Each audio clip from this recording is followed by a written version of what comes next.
Bien, el trabajo que voy a hablar se llama subvariedades atrapadas en el cono de luz. Y esto es un trabajo, voy a contar resultados que han sido obtenidos en colaboración con dos colegas. Una es Verónica Cánovas, que muchos de vosotros también la conocéis. De hecho, estuvo allí en Joan Pessoa en la Escuela de Geometría, debió ser del 2018, que fue en febrero de 2018. Y Marco Rigoli, de la Universidad de Milán, que también lo conocéis bastante, con el que llevo colaborando desde hace ya 12 años. Y los resultados que voy a comentar aquí se pueden encontrar básicamente en estos dos artículos. Un primer artículo que fue publicado en 2018, en el que consideramos el caso de subvariedades atrapadas dentro de hipersuperficies luminosas del espacio de De Sitter. Y luego un segundo artículo publicado más tarde, el año pasado, en donde consideramos el caso de subvariedades en el cono de luz del espacio de Lorenz-Minkowski. También estos resultados han sido parte de la tesis doctoral de Verónica, que la defendió en septiembre de 2018. Bien, vamos a empezar entonces introduciendo el concepto de subvariedad atrapada, sobre todo pensando en aquellas personas que o bien porque están ahora empezando, pensando en estudiantes de mestrado, estudiantes de doctorado que están ahora introduciéndose en el mundo de la investigación y no conocen el concepto, o incluso también a personas que están más acostumbradas a moverse en ambientes riemannianos, y este concepto que surge de manera específica en el caso de espacios lorentzianos, pues quizá no es conocido. Yo voy a empezar introduciendo esto, digamos, desde la perspectiva moderna en la que ahora se trata, y veremos cómo, de hecho, veremos cómo es equivalente al formalismo con el que se lo introdujo Penrose en el año 65 en un artículo clave que ha llegado a ser clave para la teoría de la relatividad, y que de hecho ha sido por ese artículo publicado en el año 1965 por el que le acaban de dar el Premio Nobel de Física este año 2020. Pero ya digo que yo ahora voy a hacer el enfoque ya moderno y directo, digamos, de cómo se aborda este tipo de subvariedades. Entonces, el espacio ambiente en el que nos tenemos que situar para que todo esto tenga sentido tiene que ser necesariamente un espacio lorentziano, lo que llamamos un espacio-tiempo, es decir, una variedad lorentziana con una orientación temporal elegida, ¿de acuerdo? Y de dimensión al menos 4. La dimensión del espacio-ambiente la vamos a denotar por n más 2, ¿de acuerdo? Ese n más 2 tiene que ser al menos 4, y n va a ser justamente la dimensión de nuestra subvariedad, ¿de acuerdo? De tal manera que vamos a estar considerando el caso de subvariedades de codimensión 2. Esto es también específico del tema, ¿de acuerdo? En este espacio, en este contexto, vamos a considerar sigma una subvariedad espacial de codimensión 2, es decir, dimensión n. El hecho de que la subvariedad sea espacial, space-like, que decimos en inglés, en español decimos espacial, en Brasil decir tipo espacio, lo que quiere decir es que para esa sigma existe una inmersión diferenciable en el espacio-ambiente lorentziano, de tal manera que la métrica inducida sobre sigma a partir de la métrica lorentziana de M es una métrica riemanniana, ¿de acuerdo?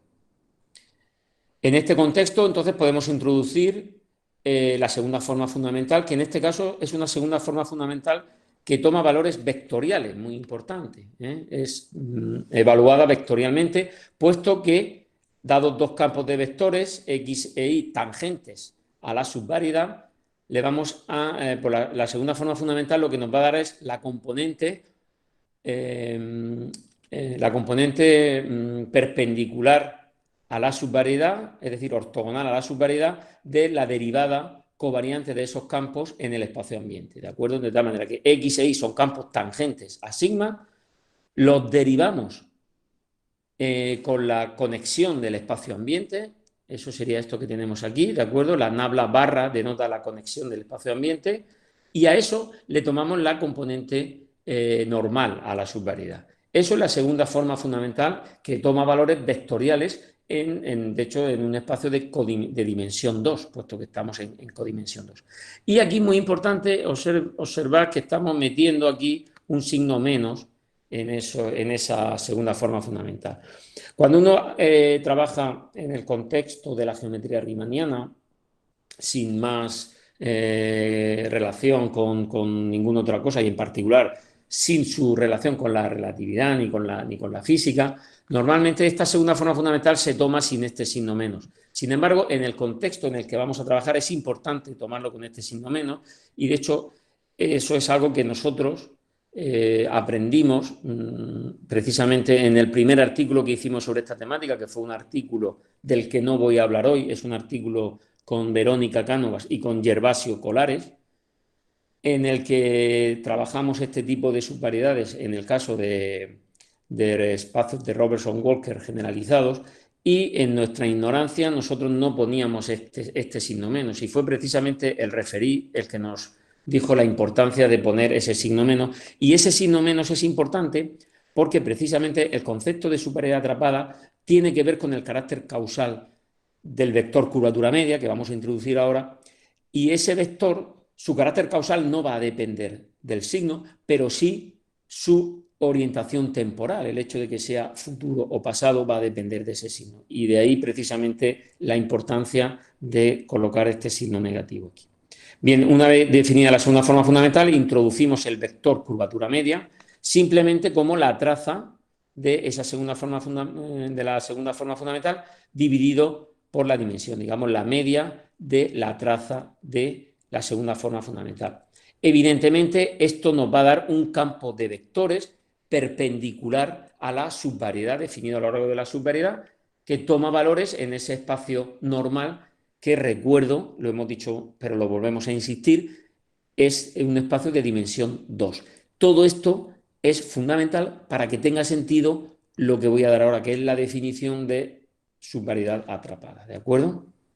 Entonces, en este contexto, recordando que el vector curvatura media se ha definido esencialmente como la traza de la segunda forma fundamental y por lo tanto toma valores en el fibrado normal de la subvariedad, en este contexto decimos que la subvariedad es atrapada, y de hecho futura atrapada, si el vector curvatura media es en todo punto tipo tiempo, time-like, y apuntando al futuro. Digamos, el apellido atrapada lo que nos está diciendo es que el vector curvatura media es en todo momento tipo tiempo.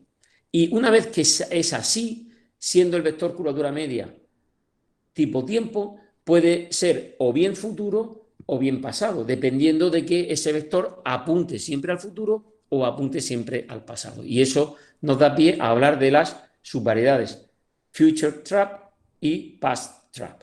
¿De acuerdo? Con lo cual, atrapado viene a significar vector curvatura media temporal. Luego hay otro concepto que es el concepto de marginalmente atrapado. Marginalmente atrapado quiere decir que el vector curvatura media en todo momento es luminoso o nulo, ¿de acuerdo? Y una vez que es así, de nuevo, si es en todo punto luminoso, puede ser futuro o pasado. Pues diremos que la subvariedad es marginalmente futura atrapada cuando ese vector es en todo punto luminoso y apuntando hacia el futuro. Y del mismo modo pasado. Y luego hay otro concepto que es el concepto de débilmente atrapada. Aquí el weakly, el débilmente, lo que quiere decir es que ahora el vector curvatura media es en todo punto causal. Es decir que es causal es decir que no es nunca tipo espacio. Por lo tanto, si decimos que el vector curvatura media es causal, puede ser temporal, pero también puede ser luminoso en algunos puntos. ¿De acuerdo? Podría pasar de ser temporal a ser luminoso. Aún así, en ese caso, siendo causal de nuevo, tiene que ser o siempre futuro o siempre pasado. Pues de ahí el apellido, digamos, futuro o pasado, dependiendo que ese vector, que en todo punto es causal, y es lo que da nombre a weakly, a débilmente, sea futuro o sea pasado. Evidentemente, el caso extremo en el que el vector curvatura media es idénticamente en todo cero, en todo punto, sería el caso de una subvariedad mínima. Bien, vamos a ver la interpretación, cómo se hace la interpretación de este tipo de subvariedades cuando uno trabaja en el contexto, sobre todo, de la relatividad general. Bien, en ese contexto, en el contexto en el que estamos trabajando, repito, lo hemos dicho y lo vuelvo a decir, en todo punto de la subvariedad, el ortogonal, el espacio ortogonal al tangente, es decir, el normal a nuestra subvariedad, es un plano lorentziano en todo punto. Es temporal, es un plano tipo tiempo, es un plano lorentziano en todo punto. Por lo tanto, por ser de dimensión 2 y tipo tiempo en todo punto, admite dos direcciones normales luminosas que las podemos elegir siempre apuntando al futuro para que tengan la misma orientación. ¿De acuerdo? Entonces, en todo punto tenemos dos direcciones normales luminosas que apuntan al futuro. De esa manera, nuestra subvariedad admite, al menos localmente, un frame de ese tipo, un frame que es lo que llamamos un normal null frame, que en todo punto sea apuntando al futuro. Eso está formado entonces por dos campos de vectores normales que los vamos a denotar siguiendo la notación típica de la relatividad por el K más y el K menos. Son luminosos, ¿vale? Y la manera de normalizar este tipo de frame es pedir que el producto de esos dos vectores se lo normalizamos por -1. Fíjense que como estos dos vectores son los dos vectores luminosos y apuntan los dos al futuro, bueno, como son los dos vectores luminosos, este producto no puede ser nunca cero. Ese producto tiene que ser siempre positivo o negativo. Como los dos además tienen la misma orientación temporal, puesto que los dos apuntan al futuro, ese producto es siempre negativo y entonces la manera de normalizarlo es pedir que ese producto sea -1. No podemos normalizar el K más o el K menos independientemente, puesto que ellos son luminosos, luego su producto es cero, con lo cual ahí un rescalamiento de esos vectores no haría nada, ¿de acuerdo? Bien, entonces la manera de normalizar este tipo de frames es precisamente haciendo que el producto de los dos campos de vectores luminosos sea -1. En esta situación, entonces, podemos considerar los correspondientes endomorfismos de Weingarten asociados a cada una de esas dos direcciones normales, ¿de acuerdo? El endomorfismo de Weingarten, el AK más y el AK menos, que se definen, son ya endomorfismos de los campos tangentes en sí mismos, que se definen a partir de la segunda forma fundamental de esa manera, ¿de acuerdo? Y a partir de ahí podemos escribir de nuevo, reescribir el vector curvatura media como una combinación lineal de esos dos vectores, evidentemente. Una combinación lineal de esos dos vectores en donde los factores que aparecen en esa combinación lineal son justamente lo que llamamos el tita menos y el tita más, que lo tenéis aquí, tita menos y tita más, que son lo que en el contexto de la relatividad se llaman las expansiones nulas. Las expansiones nulas que son justamente la traza de los correspondientes endomorfismos de Weingarten, ¿de acuerdo? Es muy parecido a lo que ocurre en el contexto riemanniano. La única diferencia es que al estar trabajando aquí con un frame de estos específicamente típicos de esta situación, que son estos frames que son nulos, este normal null frame, entonces fíjense que aquí el coeficiente que acompaña al vector K más no es la traza del endomorfismo asociado a K más, sino que es la traza del endomorfismo asociado a K menos, es el tita menos, ¿de acuerdo? Como que se cruzan aquí los coeficientes con respecto a los campos. Esto es lo que se llaman las expansiones nulas y precisamente la definición que Penrose da del concepto de superioridad atrapada lo hace en términos del comportamiento de estas expansiones nulas, que es lo que vamos a ver a continuación. Fíjense aquí que como el vector curvatura media se expresa en este frame de esta manera, cuando calculamos su norma, es justamente La norma del vector curvatura media viene dada justamente por menos 2 veces tita más por tita menos. ¿De acuerdo?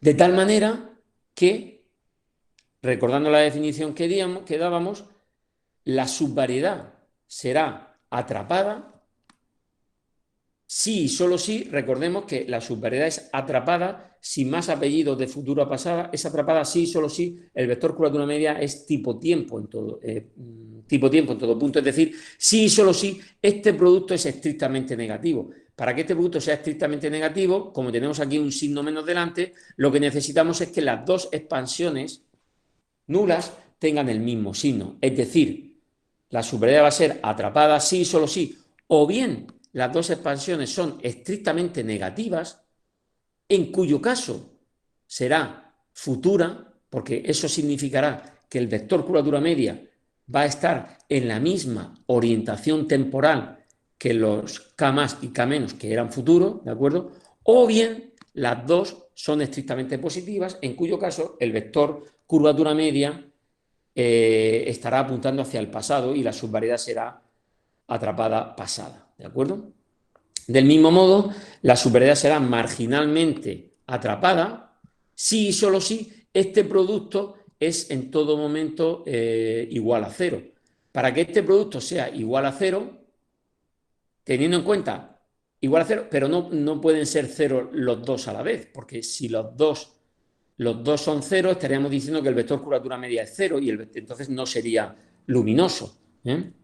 Este vector tiene que tener norma cero y ser distinto de cero en todo punto. Luego eso se nos traduce en términos de las expansiones escalares en que o bien una expansión escalar es idénticamente cero y la otra es distinta de cero, y en cuyo caso, dependiendo del signo de la que es distinto de cero, si es negativa, la superioridad será marginalmente atrapada futura, y si es positiva será marginalmente atrapada pasada.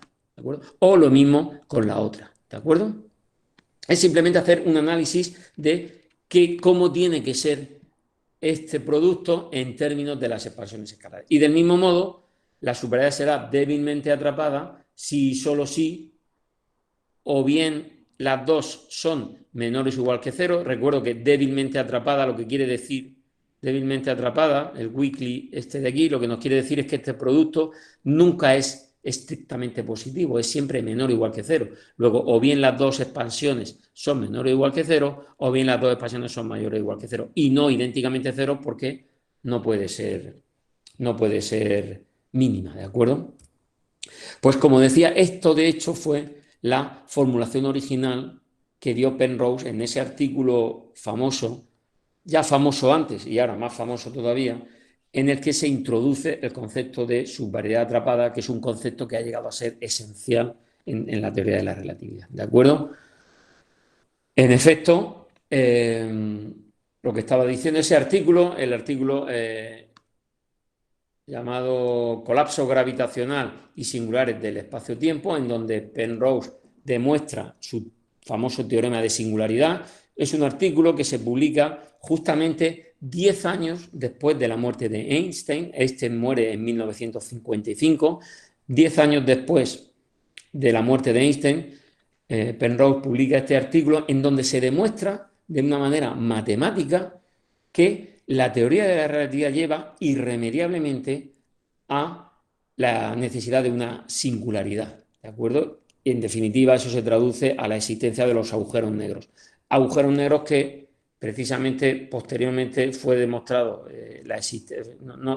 Penrose demuestra matemáticamente su existencia y se comprueba más tarde. Estos dos físicos fueron los que encontraron evidencias de la existencia de un agujero negro en el centro de nuestra galaxia, y de hecho es lo que ha motivado el premio Nobel de este año. ¿De acuerdo? La interpretación, la definición que hace Penrose de superficie atrapada es la siguiente. La introducción que hace es la siguiente.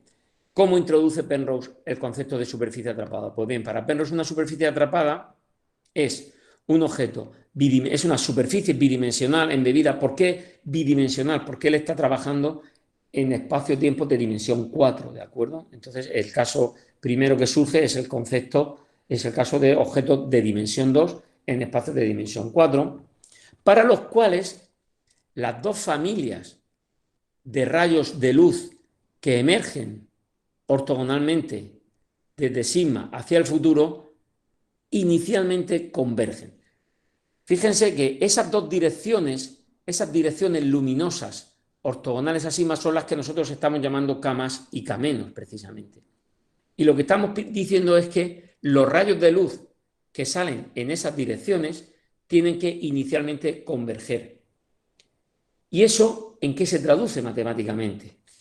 ¿Qué relación tiene esto con la definición que nosotros hemos dado? Pues justamente el hecho de que recordamos que las expansiones, nosotros hemos visto cómo el ser atrapado dependía de que las expansiones escalares tuvieran el mismo signo, ¿de acuerdo? Esas expansiones escalares son precisamente las divergencias de los campos normales. Eso surge simplemente del hecho de que el endomorfismo de Weingarten en cada una de esas direcciones sea la parte tangente de la derivada del campo normal. De tal manera que la expansión escalar que denotamos con más es justamente 1 partido por n la divergencia en la subvariedad, ¿de acuerdo? Esa es una divergencia riemanniana, una divergencia con respecto a la métrica riemanniana que tenemos en sigma, y sigma menos es 1 partido por n la divergencia del otro campo.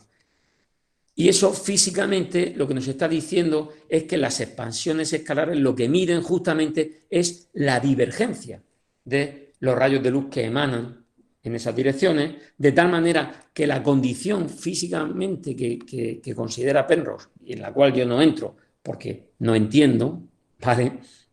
Esa condición de que convergen inicialmente se traduce en que las dos expansiones escalares tienen que ser estrictamente negativas en el caso de atrapada futura, o estrictamente positivas en el caso de atrapado pasado. ¿De acuerdo? Entonces, esto enlaza, y lo mismo con las marginalmente atrapadas y débilmente atrapadas. ¿De acuerdo?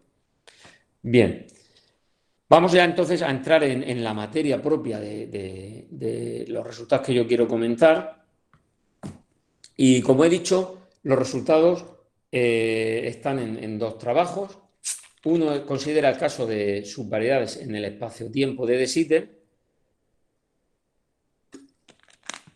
y el otro en el caso del espacio-tiempo de Minkowski. Veremos que hay una diferencia sustancial entre ambos, y es que en el espacio de De Sitter, el espacio de De Sitter admite superficies atrapadas que sean compactas, pero el espacio de Minkowski no admite subvariedades atrapadas compactas. Desde el punto de vista físico, las subvariedades atrapadas que interesan desde el punto de vista físico son compactas. De hecho, cuando Penrose introduce el concepto, lo introduce directamente, considera el caso de que la superficie es cerrada en el sentido de compacta y sin frontera. ¿De acuerdo? Yo cuando digo aquí compacta, quiero decir compacta en el sentido de cerrada, o sea, compacta sin frontera. Bien, vamos entonces a introducir rápidamente el espacio-tiempo de De Sitter. El espacio-tiempo de De Sitter, el modelo en el que nos va a interesar trabajar, es el modelo en el que se realiza a través de una hipercuádrica en el espacio de Lorentz-Minkowski de una dimensión superior. Como nosotros queremos considerar el espacio-tiempo de De Sitter de dimensión n+2, nos tenemos que ir al espacio de Minkowski de dimensión n+3, ¿de acuerdo? Con esta métrica estamos colocando la dirección temporal en la coordenada 0, las coordenadas las estamos numerando de 0 a n+2, y en ese espacio, el espacio de De Sitter es justamente esta hipercuádrica, son los puntos X del espacio de Lorentz-Minkowski, cuya norma lorentziana es igual a 1. Digamos, de alguna manera sería la esfera de ese espacio, pero teniendo en cuenta que esta métrica no es la métrica euclidia, con lo cual no es ni mucho menos una esfera, ¿de acuerdo?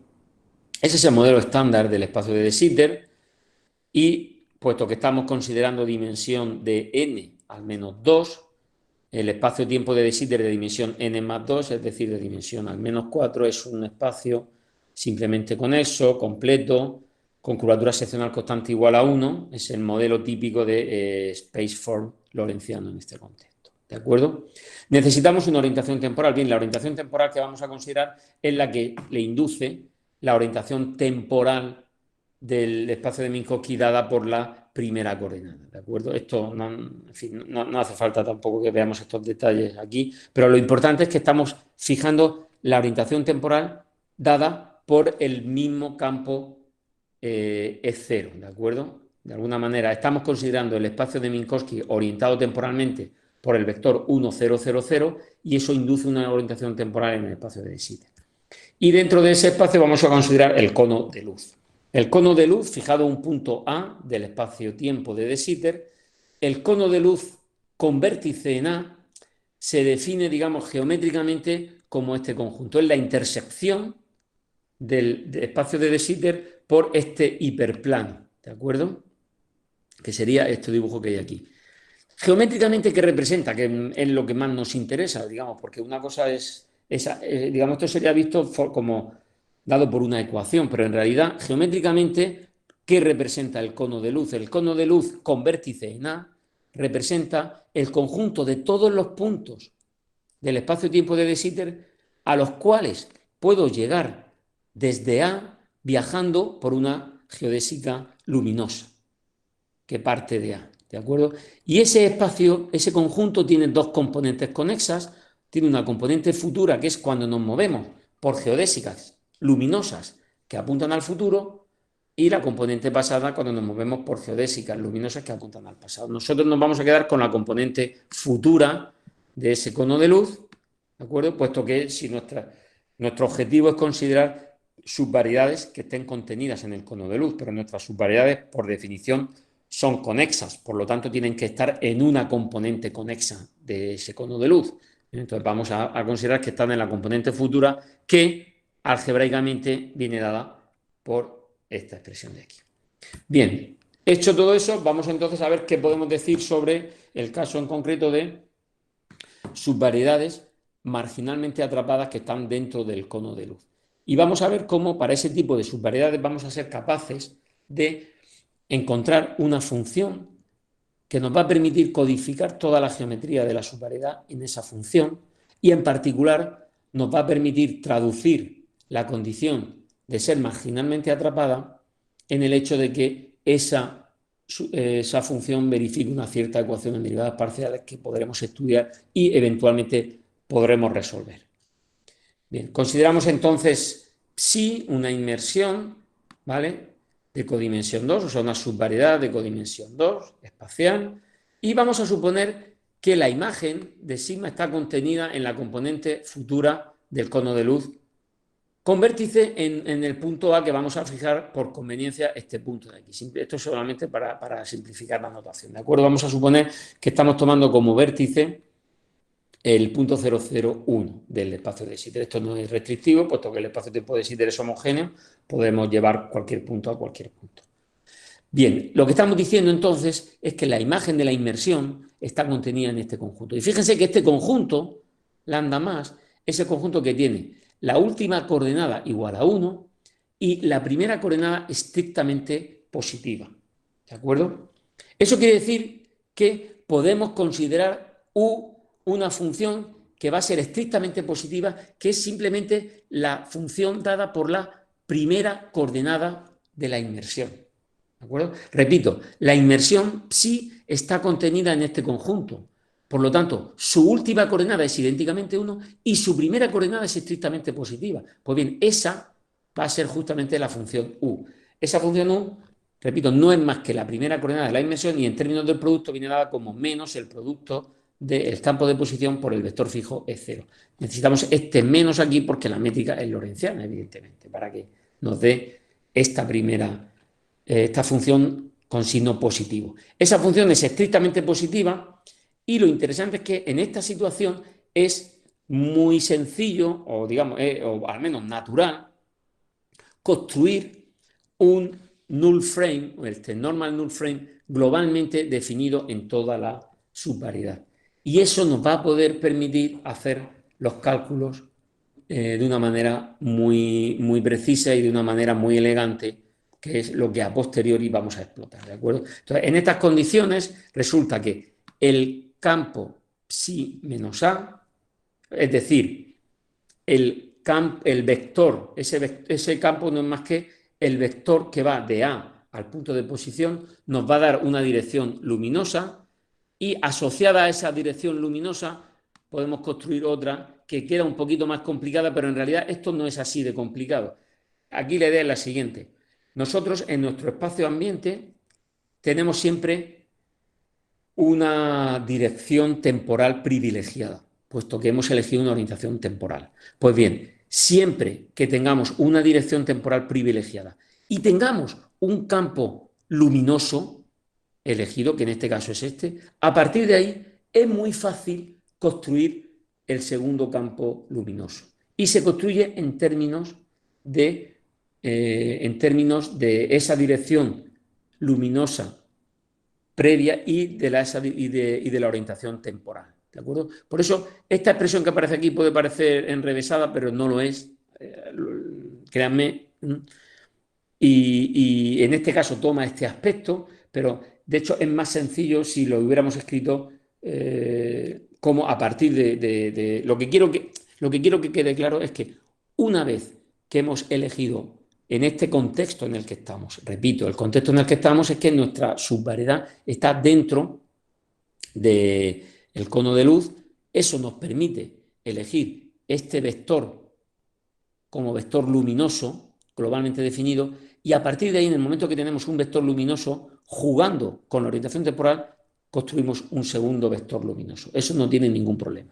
En este caso, el segundo vector luminoso viene dado por esta expresión y a partir de ahí podemos entonces calcular todos los elementos geométricos de nuestra subvariedad en términos jugando con esta base de campos normales. ¿De acuerdo? Eso es lo que hacemos. Calculamos en particular las segundas formas fundamentales, los endomorfismos de Weingarten asociados a ese Global Null Frame que hemos construido y resulta que uno de ellos da directamente la identidad, el correspondiente a AK más nos da directamente la identidad y el correspondiente al AK menos nos da algo que justamente va a depender de la función. Fíjense que aquí aparece el gradiente de la función, la norma del gradiente, la propia función y el hessiano de la función. Todo es una cosa importante que hay que tener en cuenta, sobre todo para los que están menos acostumbrados a trabajar en geometría lorentziana. Yo aquí no estoy haciendo geometría lorentziana ya. Es decir, mi subvariedad es riemanniana. La métrica que tiene la subvariedad sigma es riemanniana. Y todo esto está calculado con respecto a la métrica de sigma. U es una función definida sobre sigma, con lo cual todos estos operadores que aparecen aquí son operadores riemannianos, ¿de acuerdo? Y nos aparece en particular el hessiano y evidentemente tomando trazas vamos a calcular las expansiones nulas. Entonces las expansiones nulas resulta que una de ellas, la correspondiente a la dirección K+, nos va a salir que es siempre 1, es estrictamente positiva, y la correspondiente a la dirección K-, como estamos tomando trazas en esta expresión, nos va a salir justamente el laplaciano de la función U, ¿de acuerdo?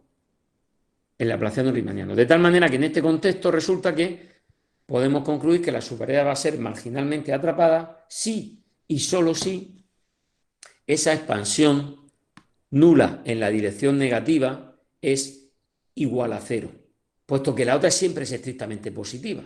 De hecho, vale 1. Por lo tanto, el concepto de ser marginalmente atrapada se reduce a que U, que es una función estrictamente positiva definida sobre sigma, verifique esta ecuación en derivadas parciales. Y en ese caso, necesariamente será marginalmente atrapada pasada, puesto que la otra expansión nula es estrictamente positiva.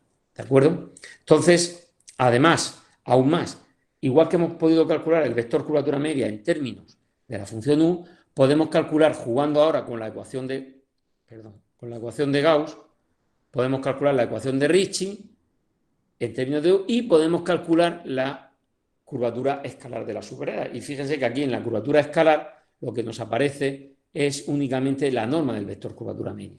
Con lo cual, otra consecuencia inmediata de esta ecuación es que la subvariedad va a ser marginalmente atrapada si y solo si esto es idénticamente cero, si y solo si la curvatura escalar es n por n-1. Y eso llegamos entonces a un primer resultado en el que podemos afirmar que para subvariedades de codimensión 2 contenidas en el cono de luz del espacio de De Sitter, las siguientes condiciones son equivalentes. La subvariedad es marginalmente atrapada, en cuyo caso tiene que ser necesariamente pasada. La función U positiva dada como la primera coordenada de la inmersión verifica esta ecuación diferencial sobre sigma. Y la subvariedad tiene curvatura escalar constante n-1. ¿De acuerdo? Este es el primer resultado que damos y a partir de ahora vamos a centrarnos en intentar caracterizar cómo son las subvariedades marginalmente atrapadas de codimensión 2 compactas dentro del cono de luz. Para ello, vamos a dar primero un ejemplo. Vamos a ver cómo podemos construir de una manera muy sencilla ejemplos para posteriormente caracterizar esos ejemplos como los únicos esencialmente, ¿de acuerdo? ¿Cómo podemos construir los ejemplos? Pues bien, consideramos una función diferenciable positiva que llamo f, definida sobre la esfera. Estamos considerando una esfera redonda de dimensión n con su métrica redonda, ¿de acuerdo? Dada una función positiva sobre la esfera, podemos asociar a la función f una aplicación que va a ser de hecho un embebimiento psi sub f que va a ir al cono de luz. ¿Qué es lo que vamos a hacer? Pues a cada punto de la esfera tenemos que asociarle un punto del cono de luz. Recuerdo que ser un punto del cono de luz, para que sea un punto del cono de luz necesitamos que la última coordenada sea 1. Luego, la última coordenada tiene que ser 1. La primera coordenada tiene que ser una función estrictamente positiva. Colocamos la propia función f. Y en las coordenadas intermedias lo que colocamos es justamente el producto del escalar f de p por el propio punto p. ¿De acuerdo? Esto es muy fácil ver, que nos da efectivamente una aplicación que va a parar al cono de luz. Y si calculamos cómo es la métrica inducida por esta aplicación, la métrica, el pullback, digamos, de la métrica lorentziana que tenemos en el ambiente, en este espacio ambiente tenemos una métrica lorentziana, hacemos el pullback sobre la esfera y lo que nos sale es que esa métrica es justamente una métrica conforme a la métrica estándar de la esfera y el factor conforme justamente f al cuadrado. Es decir, el pullback sobre la esfera de la métrica lorentziana va a ser una métrica conforme a la métrica estándar, cuyo factor conforme va a ser sigma cero. De tal manera que este embebimiento define una inmersión espacial de la esfera cuya métrica es conforme a la métrica estándar.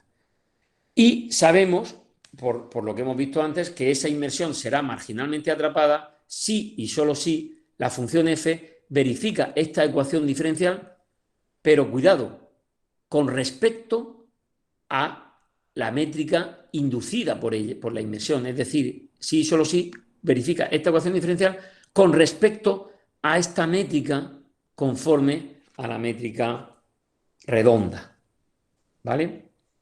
De tal manera que si uno quiere encontrar ejemplos, lo que necesita es poder resolver esa ecuación en donde es una ecuación que tiene una peculiaridad y es que la propia incógnita aparece en la propia métrica, ¿de acuerdo? Vamos a ver cómo eso nos va a dar un juego muy interesante. Bien.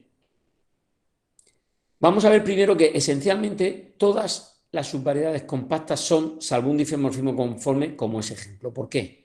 Pues eso nos lo da este resultado. Este resultado nos está diciendo que si consideramos una inmersión de una subvariedad compacta de codimensión 2 dentro del cono de luz, podemos demostrar que salvo un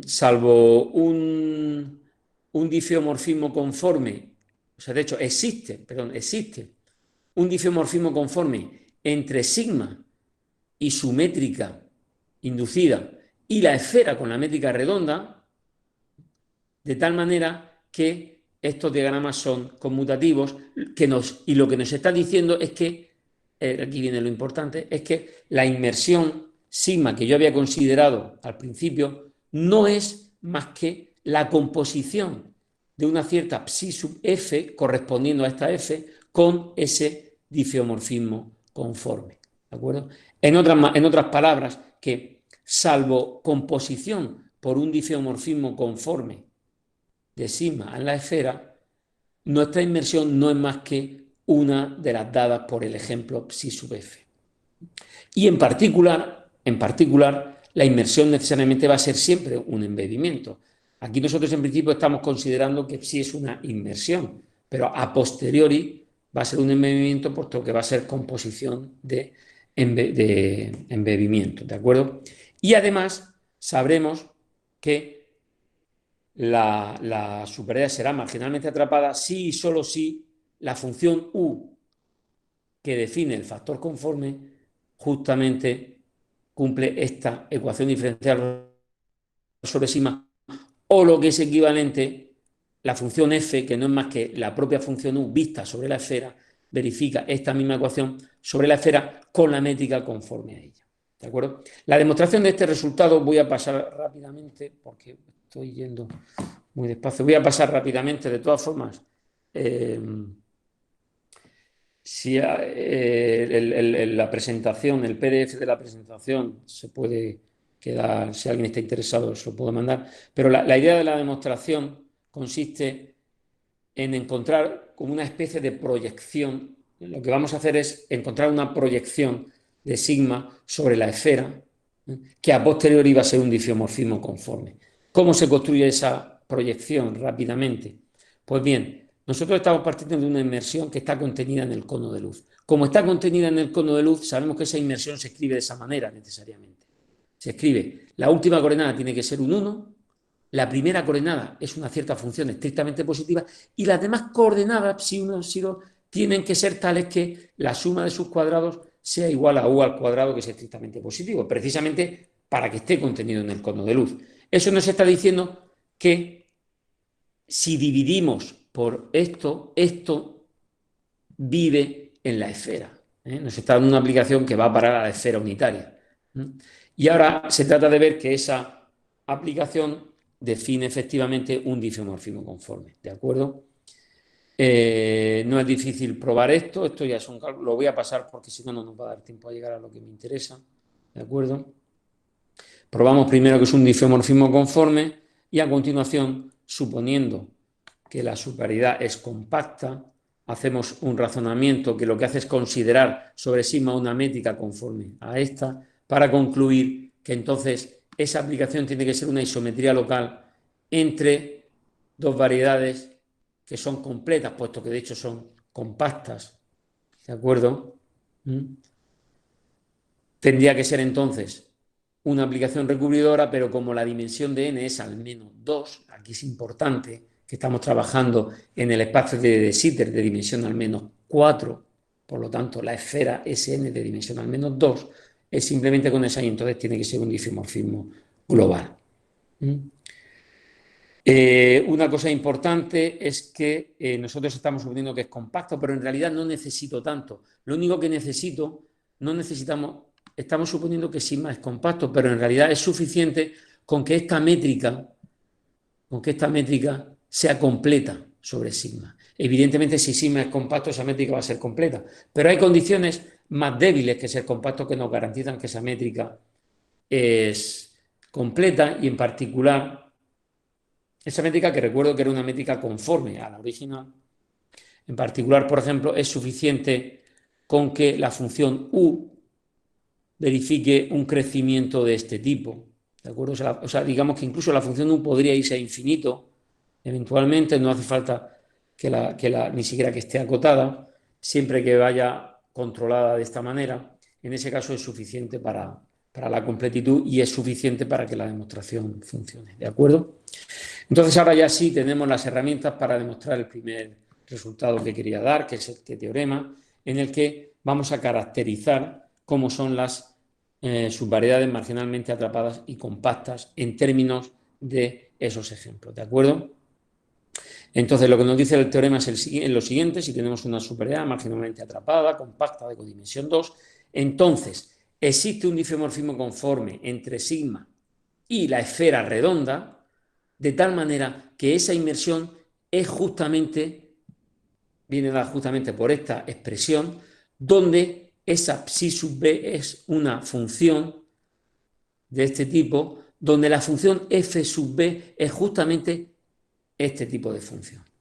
¿De acuerdo? Es 1 partido por el producto de p por b más raíz de 1 más la norma de b al cuadrado. B es un vector fijo del espacio euclídeo, ¿de acuerdo? Y la función f sub b es la función positiva dada por esta ecuación. Es decir, que salvo difeomorfismos conformes, las únicas subvariedades marginalmente atrapadas compactas en el cono de luz del de Sitter son las dadas por esta expresión para funciones justamente de este tipo. ¿De acuerdo? ¿Cómo se demuestra esto? Bien, para ver la demostración, recopilando todo lo que hemos hecho, la demostración del teorema se reduce a encontrar soluciones positivas de esta ecuación diferencial sobre la esfera, pero no con la métrica redonda, sino con la métrica conforme a la métrica redonda, cuyo factor conforme es f al cuadrado. ¿De acuerdo? Entonces, nuestro problema, digamos, nos podemos olvidar, si queremos, de la geometría del problema, y lo que necesitamos es resolver esa ecuación diferencial sobre la esfera con esa métrica. Pero no es bueno que nos olvidemos de la geometría, porque la geometría me va a ayudar a resolver esa ecuación. De hecho, por la geometría, bueno, antes que nada, evidentemente lo que estoy diciendo aquí, todos los operadores que aparecen aquí son con respecto a esa métrica conforme, evidentemente. Bien. Jugando con lo que sabemos de la geometría, sabemos que geométricamente eso significa que la subvariedad va a ser marginalmente atrapada, pero por el corolario 1, eso me está diciendo que la métrica inducida tiene que ser una métrica de curvatura escalar constante n por n menos 1. Es decir, que la esfera con esa métrica conforme que desconozco, puesto que no conocemos quién es la función f, tiene que ser eso tiene que ser una métrica conforme a la métrica redonda con curvatura escalar constante n-1.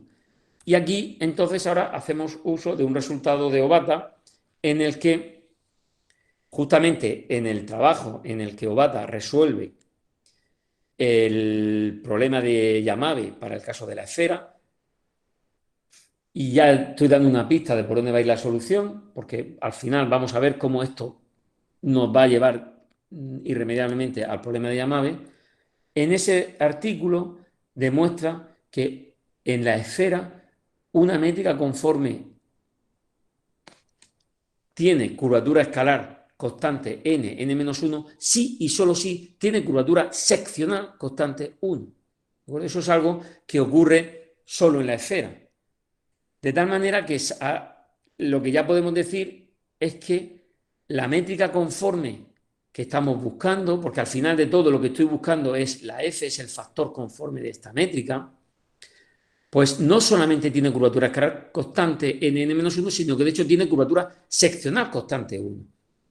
En definitiva, lo que estamos diciendo es que el problema de resolver esa ecuación diferencial no es más que resolver el problema de Yamabe en la esfera redonda de curvatura 1. Es decir, yo tengo mi esfera con la métrica redonda de curvatura 1 y lo que quiero es encontrar qué métricas conformes a esa métrica siguen siendo métricas con curvatura seccional constante igual a 1. Eso no es más que el problema de Yamabe, que lo resuelve Obata precisamente en ese trabajo y demuestra que en ese caso necesariamente el factor conforme viene dado por un difeomorfismo conforme de la esfera. De tal manera que la solución a nuestro problema, que es ese factor conforme, no es más que el factor conforme de un difeomorfismo conforme de la esfera unitaria.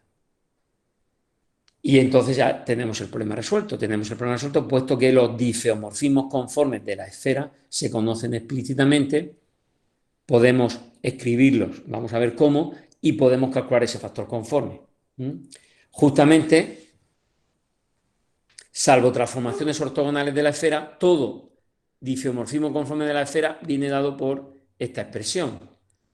¿De acuerdo? Es de una manera f sub c, donde c es un punto de la bola abierta unitaria en el espacio euclídeo. Y estos lambda y mu que aparecen justamente dependen de ese C, ¿de acuerdo? Estos son los difeomorfismos conformes de la esfera. Como conocemos los difeomorfismos conformes de la esfera, podemos calcular exactamente el factor conforme del correspondiente F sub C, que viene dado justamente por esta expresión. Luego, esta es la solución que estamos buscando, donde aquí C es un punto de la bola unidad. Si reescalamos ese C y en lugar de C lo escribimos como B, de esta manera, B no es más que reescalar C, dividir por la raíz de 1 menos la norma de C al cuadrado, podemos escribir F en términos de ese vector B, que ya es un punto cualquiera del espacio euclídeo, y justamente nos sale la función que habíamos dicho en el enunciado de nuestro teorema, ¿de acuerdo? Y con esto se demuestra el teorema que es el resultado principal de la conferencia de hoy, ¿de acuerdo? Una observación interesante es que a raíz del interés geométrico de lo que representan las soluciones a esta ecuación diferencial, hemos visto que las soluciones estrictamente positivas de esa ecuación al final tienen que ver con la existencia de subvariedades marginalmente atrapadas en el cono de luz del espacio de Sitter, pues nos surgió un resultado que es algo puramente riemanniano, es motivado por ese interés, es un resultado de unicidad para existencia de soluciones de esa ecuación en un contexto riemanniano. El resultado dice lo siguiente: si consideramos sigma una variedad riemanniana compacta de dimensión al menos 2, con curvatura de Ricci acotada inferiormente por una constante K estrictamente mayor que n-1, esto es muy importante, vamos a ver. Entonces, en esa situación, las únicas soluciones positivas a esta ecuación son las funciones constantes igual a 1. Fíjense que en la esfera esto no ocurre. En la esfera, justamente en la esfera, estas funciones son soluciones de esa ecuación. Pero la esfera tiene curvatura de Ricci exactamente igual a n-1. Aquí estamos pidiendo que la curvatura sea estrictamente mayor que n-1. Si la curvatura de Ricci es estrictamente mayor que n-1, entonces no hay las únicas soluciones son las soluciones triviales. La solución constante u igual a 1 es la solución trivial de esta ecuación. Porque si u es constante, necesariamente la constante tiene que ser igual a 1. ¿De acuerdo? Bien, la demostración de este resultado, que repito, es simplemente un resultado puramente riemanniano, motivado por el interés geométrico de esa ecuación, pues consiste en calcular la divergencia de un cierto campo de vectores, que viene dado a posteriori por esta expresión de aquí, ¿de acuerdo? Recuerdo que la función es estrictamente positiva, ¿de acuerdo? Si calculamos la divergencia de ese campo, la podemos escribir de esa manera, y jugando ahora con la fórmula de Bosner-Linerovic, podemos meter ahí para llegar finalmente a esta expresión que tenemos aquí. Esta es la expresión que nos interesa. La divergencia de v viene dada como 1 partido por u elevado a n-1, este término que hay aquí, más el mismo factor, este término que hay aquí, ¿vale? Como estamos suponiendo que nuestra subvariedad sigma es compacta, podemos integrar, usar el teorema de divergencia, y lo que estamos diciendo es que esta integral es igual a 0. Pero esta integral es interesante ver que el integrando tiene dos componentes muy diferenciadas. Por una parte tenemos esta parte que hay aquí y por otra parte tenemos esta otra parte que hay aquí. De esa primera parte que tenemos aquí, por la desigualdad de Cauchy-Schwarz para el laplaciano, recordemos que el laplaciano es la traza del hessiano, lo que tenemos aquí es la traza del hessiano al cuadrado menos el cuadrado de la traza partido por n, pues la desigualdad de Cauchy-Schwarz nos dice que esto es mayor o igual que 0, y además es 0 si y solo si el hessiano es proporcional a la identidad, o dicho de otra manera, si y solo si el gradiente de u es un campo conforme. Y para la segunda parte usamos nuestra hipótesis de que Ricci es mayor o igual que k. Como Ricci es mayor o igual que k, tenemos que esto es mayor o igual que esto, y k es estrictamente mayor que n-1, con lo cual este término que tenemos aquí es estrictamente positivo. En definitiva, tenemos que Esto es mayor o igual que 0, esto es mayor o igual que 0, su integral es 0, por lo tanto los dos tienen que ser 0. Pero si los dos tienen que ser 0, por una parte esto tiene que ser 0, lo que nos va a decir que de momento el gradiente de U es conforme, pero es que de la segunda igualdad, del hecho de que esto sea igual a 0, siendo K estrictamente mayor que n-1, nos está diciendo que la función U tiene que ser necesariamente constante, y siendo constante, por la propia ecuación tiene que ser igual a 1. Recuerdo, entonces, ha sido esencial la hipótesis que la curvatura sea estrictamente mayor que n-1. Si K es igual a n-1, entonces el resultado no es cierto. El resultado no es cierto porque, de hecho, tenemos los propios ejemplos. Estas funciones son soluciones de la ecuación sobre la esfera con esta métrica, que es una métrica de curvatura seccional constante igual a 1. ¿De acuerdo? Rápidamente, en el espacio de Minkowski, ¿qué podemos decir? Simplemente por marcar un poco las diferencias. En el espacio de Minkowski, la situación cambia radicalmente. En este caso vamos a considerar subvariedades en el cono de luz del espacio de Minkowski, que sin pérdida de generalidad lo podemos suponer con vértice en 0, ¿de acuerdo? Y la principal diferencia es que en este contexto no existen subvariedades atrapadas compactas, con lo cual hay que irse al caso completo, ¿de acuerdo? Eso lo vamos a ver rápidamente. Voy a saltar esto. Lo que vemos aquí es que se puede construir, igual que hicimos en el espacio de De Sitter, jugando de nuevo con la primera coordenada de la inmersión, que sigue siendo una función positiva. Podemos hacer algo parecido y podemos construir de una manera natural un null frame globalmente definido, donde ahora el K más es el campo de posición, el K menos es el obtenido a partir de ahí. Como he dicho, una vez que tenemos uno podemos calcular el otro sin problema. Podemos entonces, de nuevo, escribir todo en términos de esa función U, y en particular, ahora la superioridad va a ser marginalmente atrapada si y solo si ahora la función U cumple esta ecuación. ¿De acuerdo? Y débilmente atrapada si y solo si cumple esta ecuación, pero ahora con la desigualdad. Entonces, en este contexto lo que podemos ver, bueno, estos son unos ejemplos que tampoco, en fin, era por dar algún ejemplo, lo que quiero resaltar es un resultado de no existencia de subvariedades atrapadas, que incluso en este caso podemos hablar de débilmente atrapadas, ¿vale? Weakly trap, ese marginally, ese sobra de ahí, ¿de acuerdo? Entonces, el primer resultado es un resultado que de hecho fue probado en el año 97 por mí mismo con Alfonso Romero y Estudillo, en otro contexto totalmente diferente, y no está de hecho escrito en el lenguaje de las subvariedades atrapadas, pero esencialmente ahí probamos que en el espacio de Lorenz-Minkowski no existen subvariedades débilmente atrapadas de codimensión 2, en ningún caso. Ni siquiera contenidas en el cono de luz o no contenidas en el cono de luz. No existen compactas. Compactas débilmente atrapadas no existen. Y eso es una consecuencia prácticamente inmediata del teorema de la divergencia, ¿vale? Del hecho de que el laplaciano de esa función U con la que trabajamos se puede ver que viene dado por este producto. Pero decir que la superioridad es débilmente atrapada resulta que es decir que este laplaciano tenga un signo. Pero ese laplaciano no puede ser,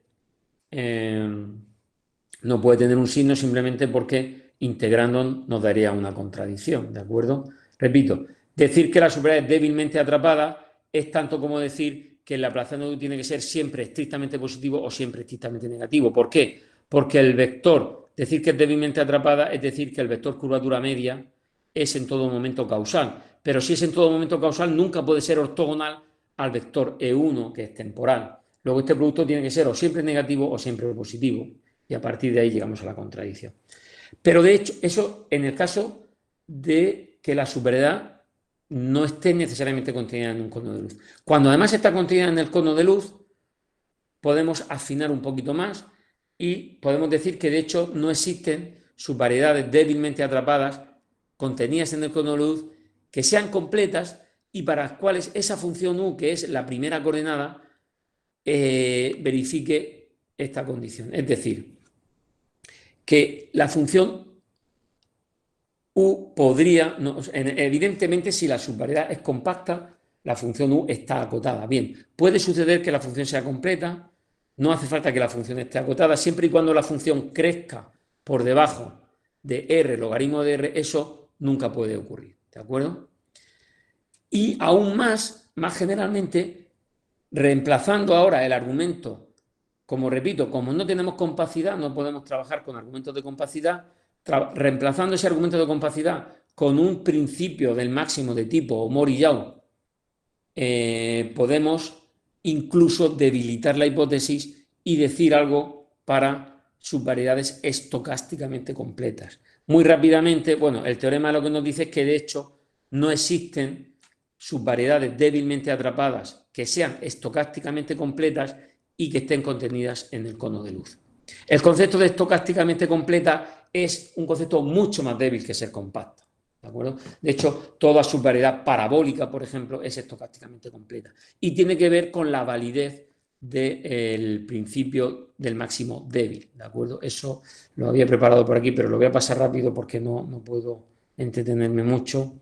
Pero esencialmente lo que quiero que nos quedemos aquí es que el concepto de ser estocásticamente completo es equivalente a la validez del principio del máximo débil, ¿vale?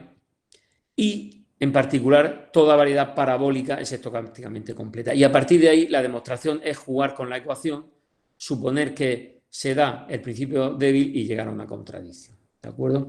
Entonces, en fin, simplemente por hacer, lo que quería era dejar claro las diferencias entre el caso del espacio de De Sitter y el caso de Minkowski, ¿de acuerdo? Que aquí no podemos usar argumentos de compacidad.